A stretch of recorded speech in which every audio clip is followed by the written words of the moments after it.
You're listening to the Hayek Program podcast. This podcast includes audio from lectures, interviews, and discussions from scholars and visitors of the F.A. Hayek Program for Advanced Study in Philosophy, Politics, and Economics at the Mercatus Center at George Mason University. To learn more about the Hayek Program, visit hayek.mercatus.org. To learn about graduate student fellowship opportunities with the Mercatus Center at George Mason University for students at Mason as well as at universities across the globe, please visit students.mercatus.org.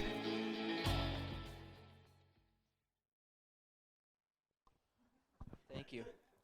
And so what I thought I would do today is talk a little bit about the book at a more foundational level, I guess, if you want to think about it that way. And I should very quickly preface my remarks by saying many of you have also heard me talk about the things that I'm going to say today many times because I'm constantly harping on these themes. But you can't harp on them enough. That's really what I think. It's not just that I like hearing myself say the same words over and over again. And so I thought that's what I would discuss. So very quickly, for those who may not be familiar, WTF searches for the sense in humanity's seemingly most senseless social practices. And its central argument is that it's actually quite simple to find the hidden sense in seemingly senseless social practices. All you have to do is two things that are closely related. Think in terms of constraints and think in terms of incentives. I view those two things, which as I say are very closely connected, as the cornerstones for the analysis that's provided in WTF, and I want to suggest to you ought to be the cornerstones for the way that we think about human behavior more generally. The cases that WTF considers are sort of, you might think about them as kind of test cases, cases where it seems like this sort of reasoning would be the least likely to apply. The idea being that if I can show you that it works in these environments, then hopefully you'll be persuaded that it can be used in much easier, so to speak, cases or environments to explain social practices that humans engage in that are perhaps not quite so bizarre, at least on the surface. So, constraints, which is where I'm going to start, constraints are simply factors that limit our choices. And thinking in terms of constraints simply means thinking about, in a given situation, what is possible and what is not possible. It's really that basic. With apologies to Pete a bit for the story that's about to come. My first semester, maybe it was my first year in graduate school, at least for part of it, I commuted from the low-income housing unit in which I lived to campus and other places that I needed to go, like getting groceries, with a public bus. I think it still runs. It's called the Q bus. Does it still run? At the time, at least, the Q bus ran very infrequently. At least it picked up very infrequently at the stop that was in front of where I lived. Campus was not nearly as large as it was, so I presume that there were far fewer of them.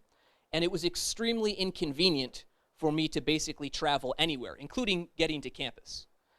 One of the ways that this became most apparent was that Pete at the time, who I was working for, I was assigned to him as his research assistant, which was wonderful in many respects.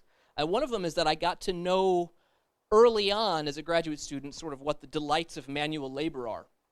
And so Pete would have me haul mattresses up to the upstairs of his house, and I'm not making this up. I put together constructed a desk with his son, which was interesting. And then actually the leg fell off, and Pete called me up at like 3 a.m. yelling at me about it, which was fun too. Chris and I actually put together Pete's grill at the time. In any event, this will become relevant in a moment. So one day, I was just sort of really upset, and I happened to notice that there was this beaten up hunk of junk, super old. At the time I didn't know the year. Later found out it was a 1982 Honda Civic that was parked somebody owned it in the apartment building that I lived in, and it had a for sale sign on it. So I think the guy was asking for $500. The car had like 200 and some thousand miles on it. It was clearly a death trap. And but I thought of it as, my new death trap that would be excellent for me to have so I could substitute for the Q bus. And, with a couple $100 of mine and actually several hundred more from Pete, gave me money out of his own pocket, although perhaps for self-interested reasons, that's the connection back to what I was talking about before, I actually managed to buy the car. And so I got the car, and I don't know, Pete, maybe you remember, the car lasted a few months, 3 or 4 months maybe, at which point it promptly broke down. The clutch gave out when I was driving down the highway, and I almost died. But I did manage to roll that puppy right up into Fairfax, and I promptly then parked it in front of Pete's house, where it couldn't be moved. And I told Pete, Anglor, which was the car I named the car Anglor because it didn't have power steering. I'm not very strong. And so when I would try and, if you've ever driven a car without power steering, when the car decelerates substantially, the wheel becomes very hard to turn. So I'd be pulling, when I would try and park it into spots, it would park at like a 45-degree angle because I wasn't strong enough to straighten out the wheel. Anyway, I'm like, Anglor has died. And that was the end of the car. It sat there for, I think, a couple months before probably either Rosemary, Pete's wife, or his neighbors complained about the garbage car that was left in front of his house, at which point we had it towed away to a junkyard. Now, why do I tell you all this? If you didn't know anything about my income at the time, which was about, I think maybe $5,000, I think, is that what I don't remember, Pete might remember, but maybe about $5,000, you would think that my choice of Anglor, of a death trap for an automobile, was stupid. If you didn't know anything about my income, it would look completely idiotic. Why wouldn't I buy a car that wasn't a death trap? Hell, why wouldn't I buy a Bentley? If an alien came and visited, likewise, from another planet somewhere, a planet that enjoyed superabundance, he too would observe my behavior, and not being familiar with the idea of income constraints, would think that my behavior looked idiotic. But of course, we all know he would be wrong. Just like anybody else would be wrong if they concluded that. They would just be ignorant of my income constraint, which is what they were ignoring. A Bentley wasn't possible for me at the time, but a 1982 Honda Civic with 200,000 miles on it was. This is an extraordinarily simple, obviously, and basic concept, this idea of constraints, and recognizing the importance of understanding what the constraints are to evaluating the sensibility of a given behavior. However, oftentimes, economists even fail, I think, to fully understand the implications of constraints, or at least to consistently think in terms of what is possible and what is not when performing various evaluations. The difficulty essentially seems to be that when we observe a particular form of social organization, of human behavior, in some environment that's remote to us, that is somehow foreign or unfamiliar, it becomes harder and harder for us to see what the operative constraints in that environment are. Sort of like, a bit like being like the alien from the other planet. And instead of, in the face of such a scenario, searching harder for the constraints that we know have to be there, because scarcity is omnipresent, what often happens is that the evaluators begin to, at least implicitly, pretend that there aren't any constraints at all. And that immediately leads to faulty conclusions. To illustrate this, I want to give very briefly one example from the book, which is about the practice of trial by poison ingestion in contemporary Liberia. In rural contemporary Liberia, at least, if you are accused of a crime and there is no obvious evidence of whether or not you've committed it, what they do is they ask you to undergo what is called an ordeal called sassywood, and that's this trial by poison ingestion. The reason it's called sassywood is that the poison that the criminal defendant is asked to drink is made from the bark of a sasswood tree, which is in fact toxic. And so if you're committed of the crime, you're invited to imbibe the poisonous concoction, which is mixed up by a sort of spiritual leader, a kind of shaman/witch doctor in the community of sorts. And the idea is that the witch doctor has the power of magic that, together with the bark of this poisonous tree, creates a magical spirit inside the draft, such that when a criminal defendant drinks it, it inspects the state of his soul and is able to report reliably on whether or not the defendant is telling the truth. And the idea is that if you are guilty, the spirit's way of communicating that to everybody, to the shaman in particular, is to remain inside to cause you serious physical harm, perhaps even to cause you to die. And if you're innocent, the potion's way of, the magical spirit's way of communicating that to the court is by ejecting itself from your body, causing you to vomit, leaving you more or less unharmed, and as a result, you're exonerated. So, if you don't know anything about the constraints that rural Liberians face, the practice of sassywood, of trial by poison ingestion, appears obviously stupid. And in fact, that is the perspective that has been taken overwhelmingly by the international community, which sees it as nonsensical and moreover barbaric, and is working to stamp out the practice in Liberia, if at all possible. It's possible that it's nonsensical, and perhaps it is also barbaric. But before coming to that conclusion, it might be useful to first ask yourself the question, well, why is it that rural Liberians are using this trial by poison ingestion instead of the obviously sensible way of adjudicating a criminal case, of administering criminal justice? For instance, the way that we do in the Western world, by first having public police gather evidence, for example, and then having either a public inquisitor judge or perhaps a fact-finding jury help lead us to some determination on the evidence, and therein determining the guilt or innocence of the accused. One possibility, as I suggested a second ago, is that rural Liberians are in fact senseless. Another possibility is that they just like trial by poison ingestion. They just enjoy brutal things. They're just inherently brutal people. A third possibility, and the one that I suggest in the book, because I think it's right, is that in fact rural Liberians confront a particular constraint that we've overlooked that makes it not possible for them to resort to the ordinary means of administering criminal justice in these particular cases. And in fact, if you do a little bit of research into rural Liberia, or Liberia more generally, you'll find that that's precisely what the case is.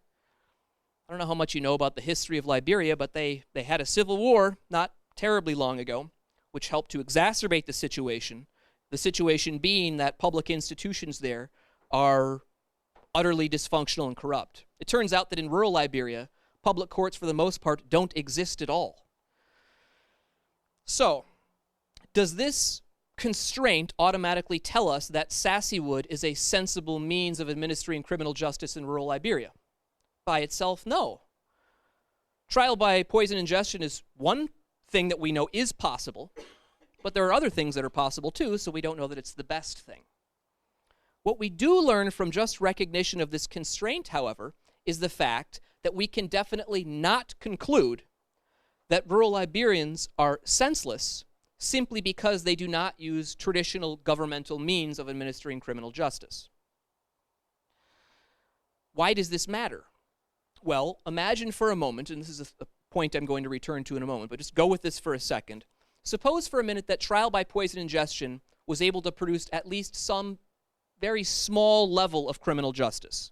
Okay, imagine that it did that.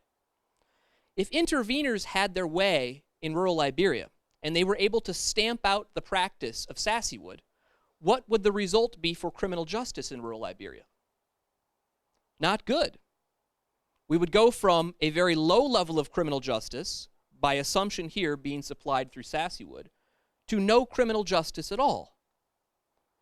Only if you fail to recognize the constraint that rural Liberians in fact face is this not immediately obvious.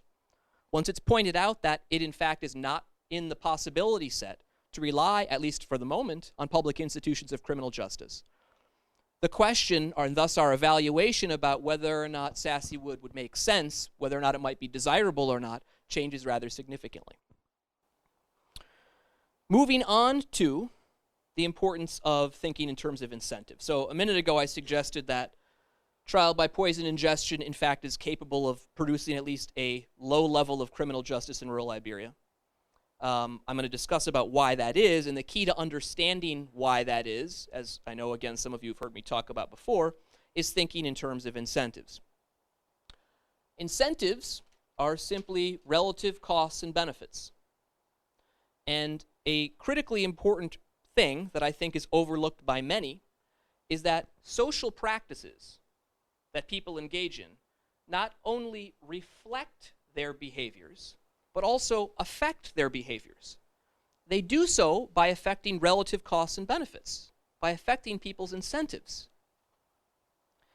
If you ignore the incentive effects of social practices, just like if you ignore constraints, you are inevitably going to end up describing behavior that is in fact sensible as idiotic. There's no other way than it to appear so to you. Return to my car example for a second.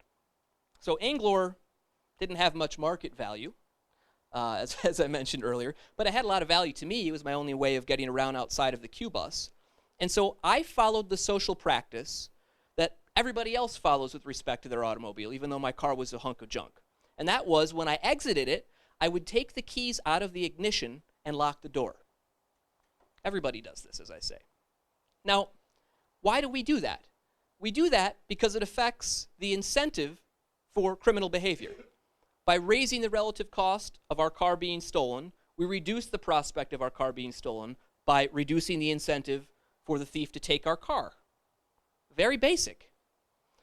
Note, however, that if you ignored that incentive effect of the social practice that we would follow, that we do in fact follow, taking the keys out and locking the door, that practice would appear to be idiotic. It would be all cost, making it more inconvenient for you, and no benefit. Very, very simple. As simple as constraints, as I mentioned before. And yet here too again, oftentimes when the environment in question, when the social practice in question becomes more foreign to us, we stop thinking in these terms.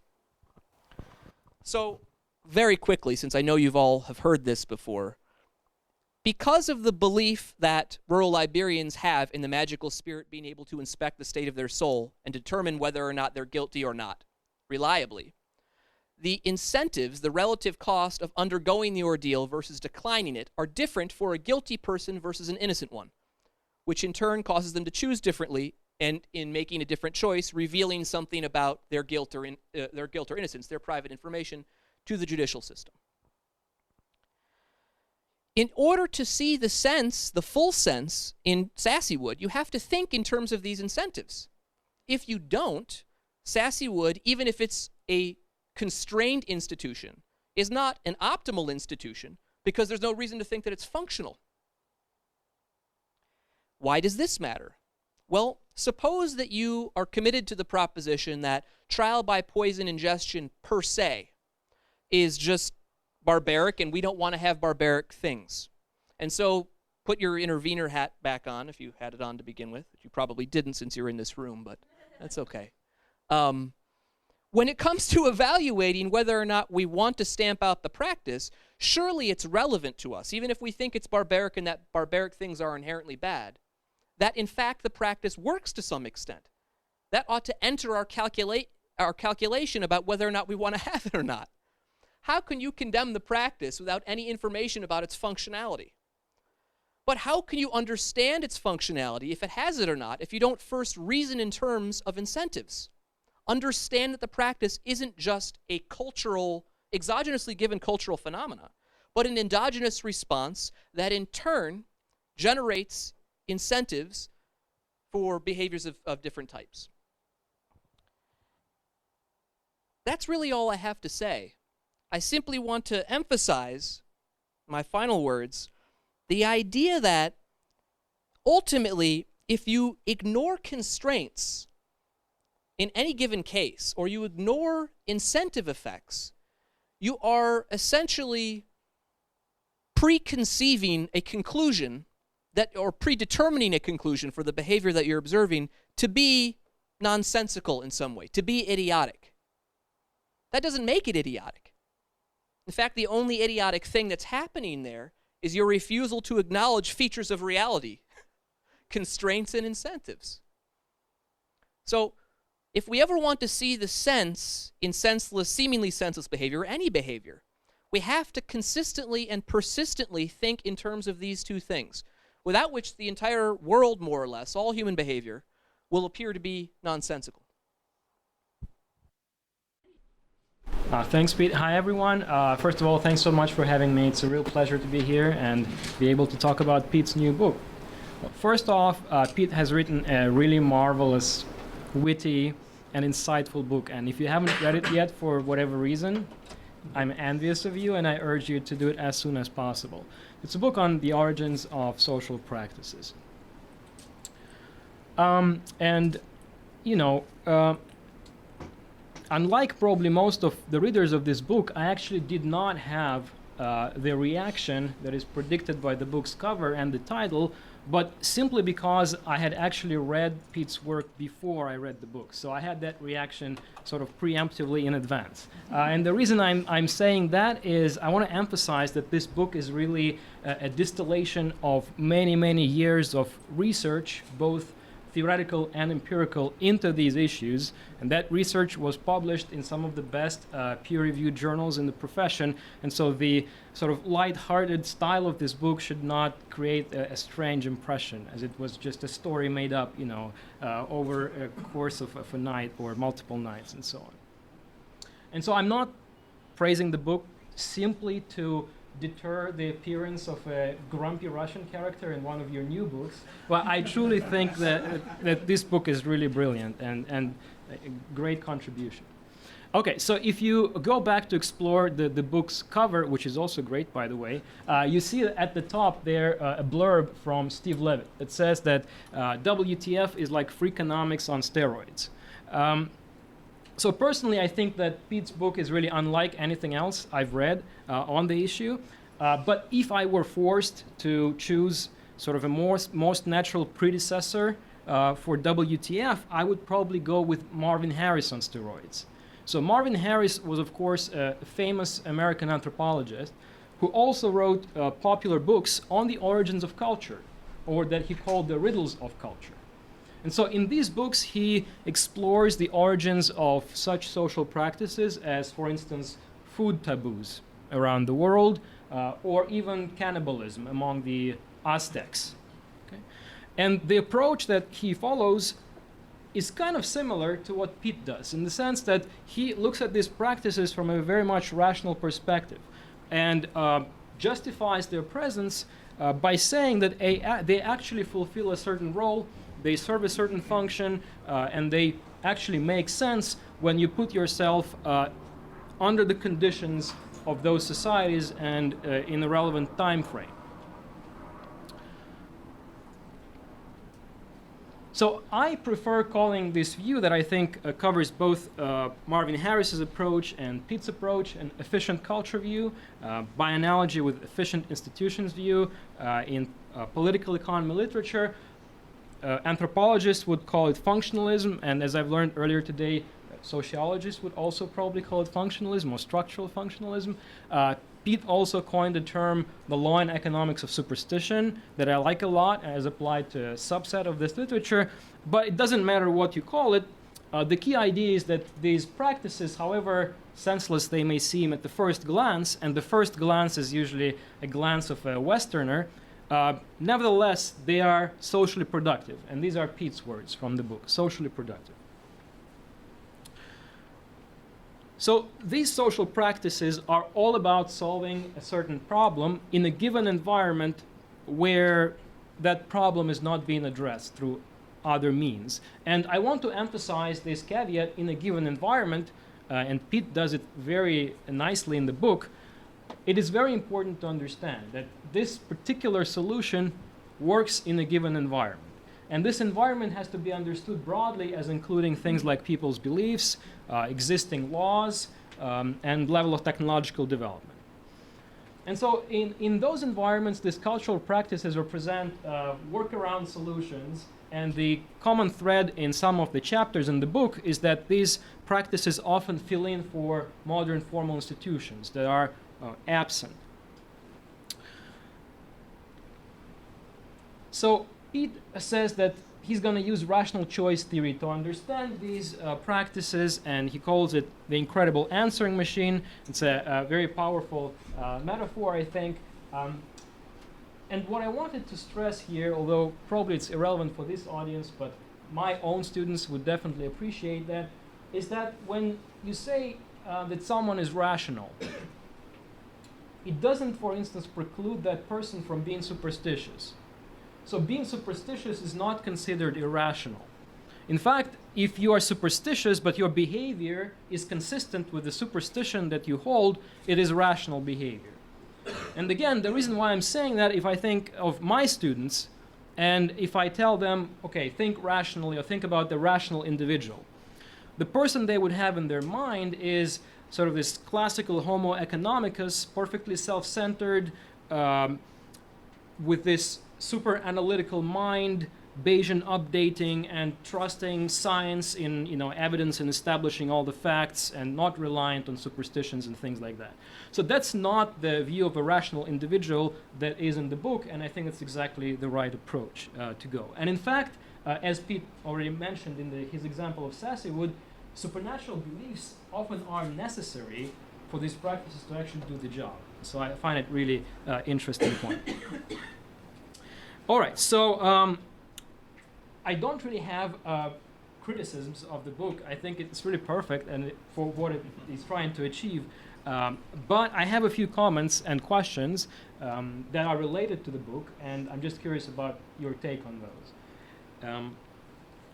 The first issue that I want to raise has to do with cultural dynamics, sort of the evolution of these social practices.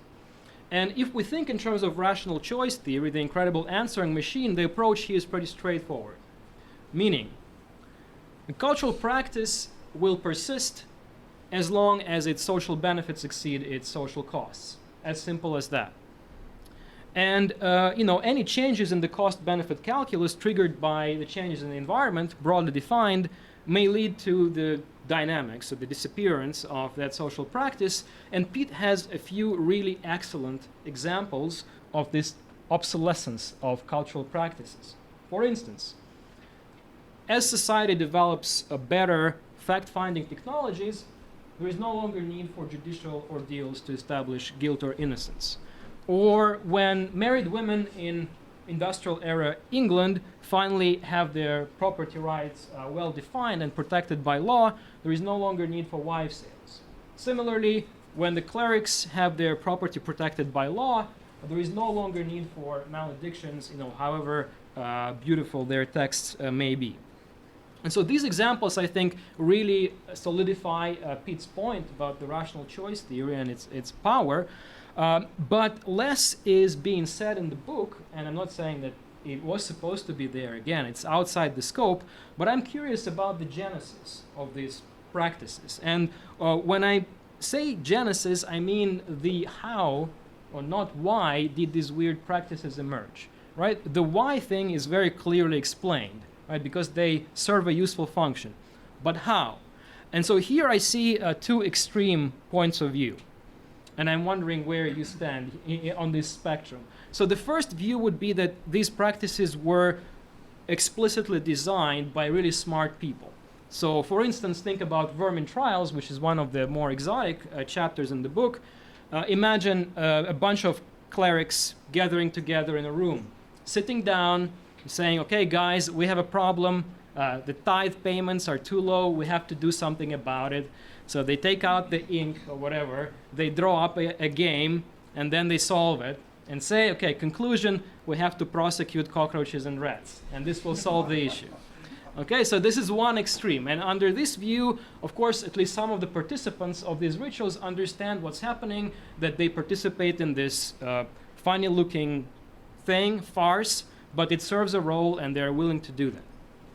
The other extreme is, in my view, sort of the position of many cultural anthropologists who explore social practices. And they would say that what we see is, in fact, the outcome of cumulative cultural evolution, sort of these practices being refined over generations and undergoing cultural selection, like biological organisms undergoing natural selection. And if we ask anyone today about why they're doing what they're doing, they will tell you, I don't know, or that's our custom, that's how my parents did it. So they learned it from their parents, and their parents learned it from their parents, and nobody knows what the reason is for why they're doing it. It's just that way. And the analogy I have in mind here is, for instance, if you again, look at what anthropologists have written about it. If you look at small-scale societies around the world, say if you go to the Amazon and study small-scale societies that still exist there, many of these societies have very sophisticated technologies for processing wild and domesticated plants, like cassava. And, it's a multi-stage process. And again, if you ask them, why on earth are you doing that? Why can't you skip 5 of these 14 steps or something? They will tell you, I don't know. It's how I learned to do it. And that's why I'm sticking to this process. But if you look at it from the scientific point of view, actually each stage is super important because it is only this way that you can get rid of all these harmful toxins. Right? But they don't know it. They don't understand the sort of, so to speak, causal reasons for why they are doing it, that it actually helps them survive and helped them survive historically. So these are two extremes in my view, and I wonder where you stand on this. Related to that, although Pete goes into really fine detail about some of these practices and how different aspects actually make sense, in some cases, I guess I had some questions remaining. For instance, if you think about oracles, so that's the oracles among the Azande chapter, where they poison chickens to make decisions.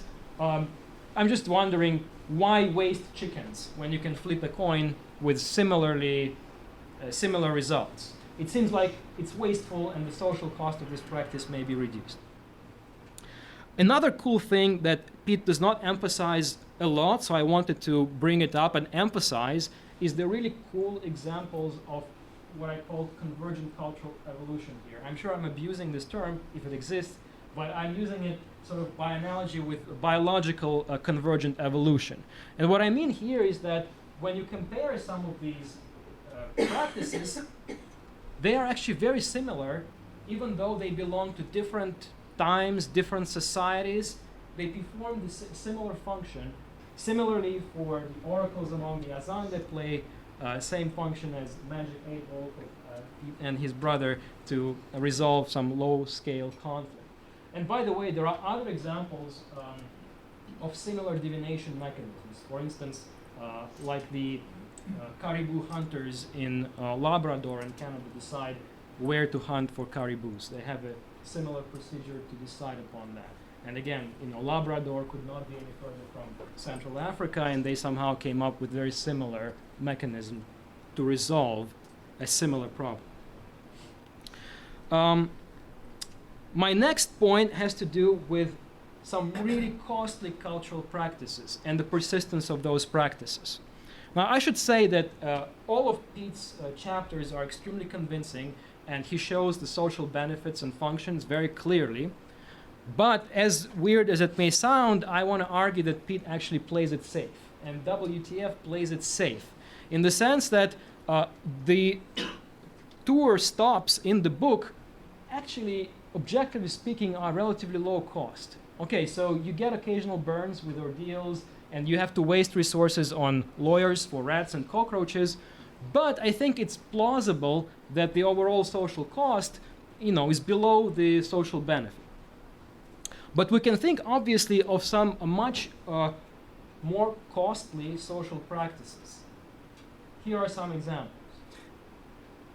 And in these cases, I think it is it's a harder thing. It's harder thing to convince people that in these examples, social benefits necessarily outweigh social costs. Consider, for instance, the practice of food binding in China. It existed for centuries, where literally the feet of many generations of Chinese women were mutilated. Severe damage to health was caused to countless generations of these women. Okay, that's a very serious cost. Now, of course, we can come up with the useful functions of all of these practices, and some people have already done that. And Pete has a special talent for explaining things, so I have no doubt that we can come up with the benefits. But it's harder here to weigh those against the costs, like broken leg, broken feet of many generations of Chinese women over centuries. And so in these cases, I'm curious about how we should think about these really costly cultural practices and their persistence. My final point, kind of a bit related to the previous ones, has to do with what really counts as socially productive, with the emphasis on socially. With some of the social practices in the book, it is pretty obvious that they seem to benefit the society as a whole, like wives' tales and oracles. Obviously, with the usual caveat of under given environment. But others, not so much. For instance, monastic maledictions protect the clerical property, and that's obviously good for them. But how about actually expropriating church property and putting it perhaps to a better use? Maybe the society as a whole will be better off. Similarly, with vermin trials, again, it's clear why the church would want to do that. They get more tithe payments, but do we think that these tithe payments is the most efficient use of resources for the society as a whole? Maybe those farmers can actually spend it more efficiently if they didn't have to pay the church. And I don't have anything against the church, but it turns out that these two examples specifically seem to favor the clerics. And so my broader point is whether you think it is possible that some of these social practices are actually leveraged to benefit the few or a part of society, or whether it still falls under socially productive, or whether some sort of elite capture of culture is possible, and a certain slice of society may benefit disproportionately from these practices, and maybe sometimes at the expense of others. That's all I have to say. Thanks again. Excellent book. Everyone should read it, for sure.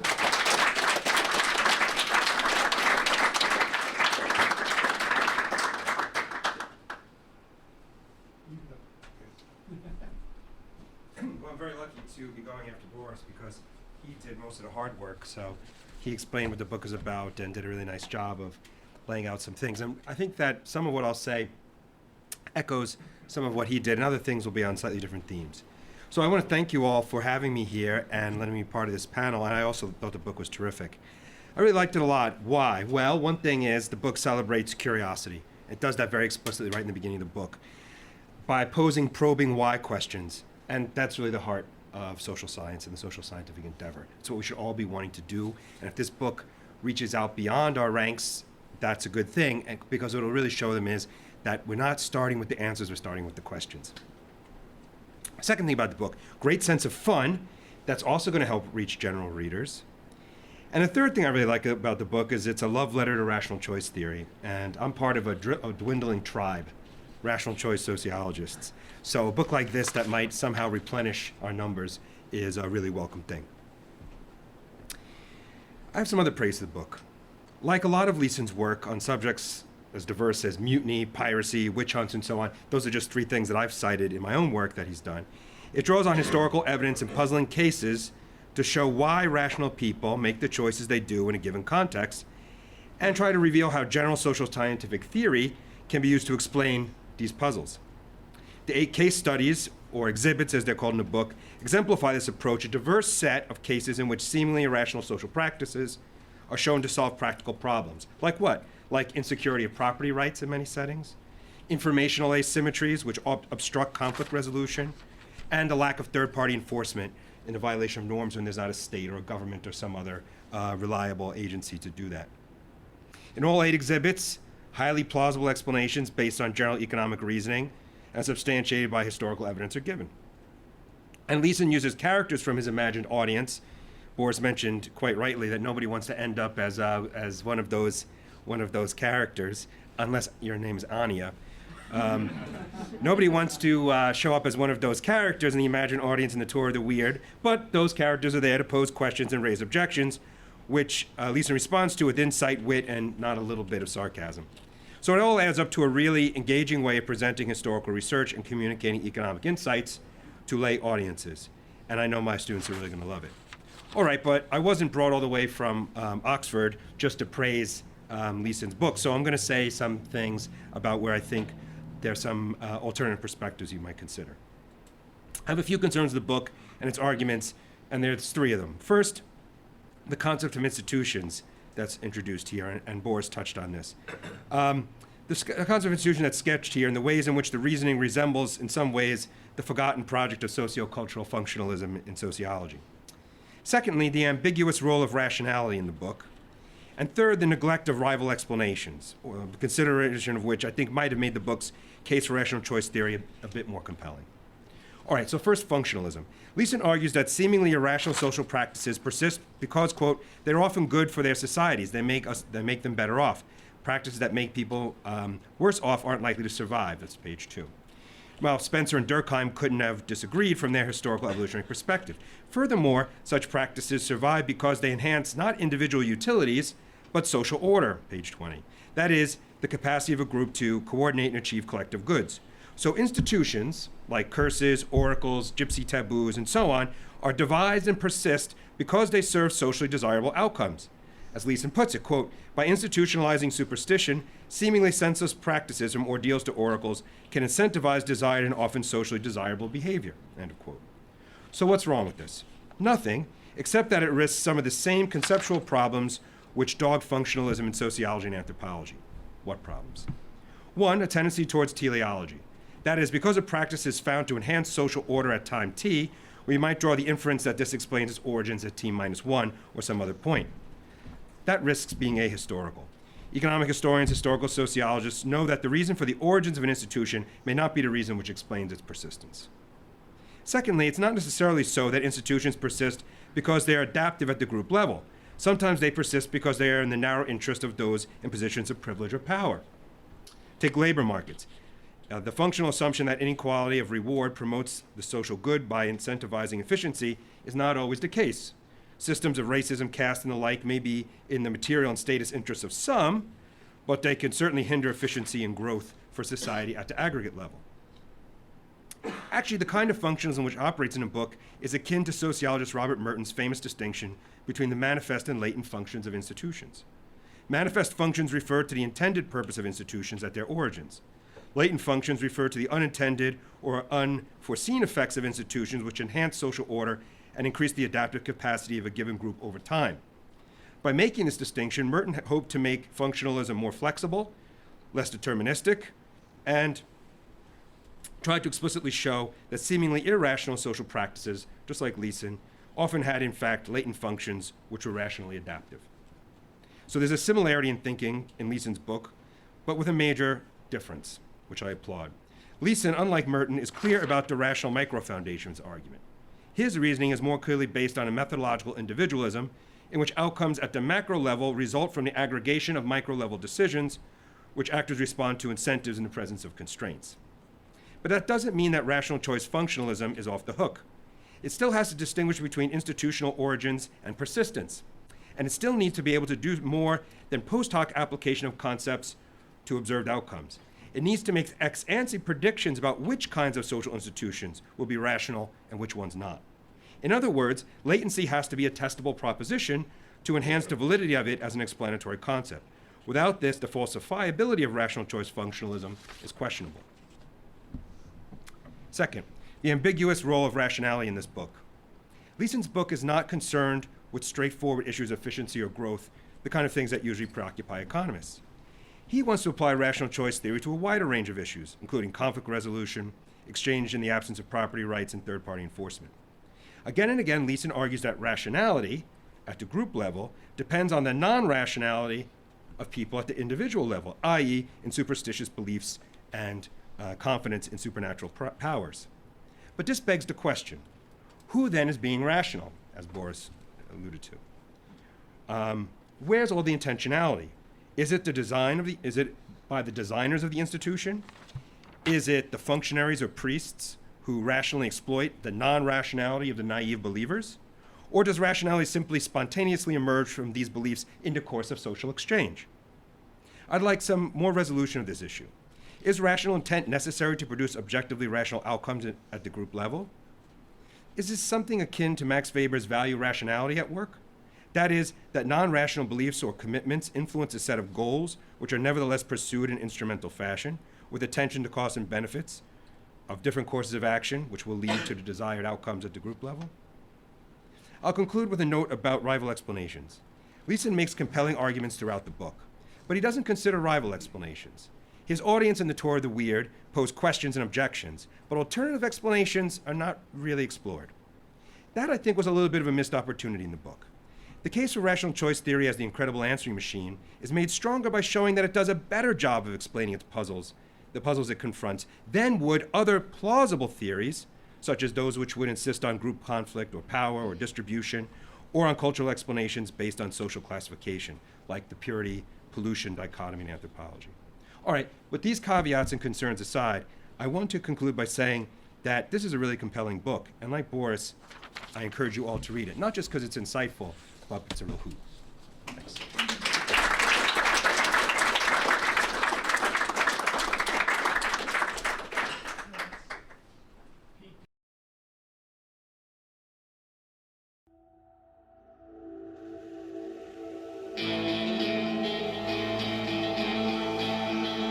Thank you for listening to the Hayek Program podcast.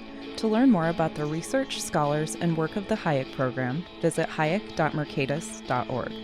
For more information about graduate student fellowship opportunities for students at Mason as well as at universities across the globe, please visit students.mercatus.org. We hope you recommend students to our programs or consider applying yourself.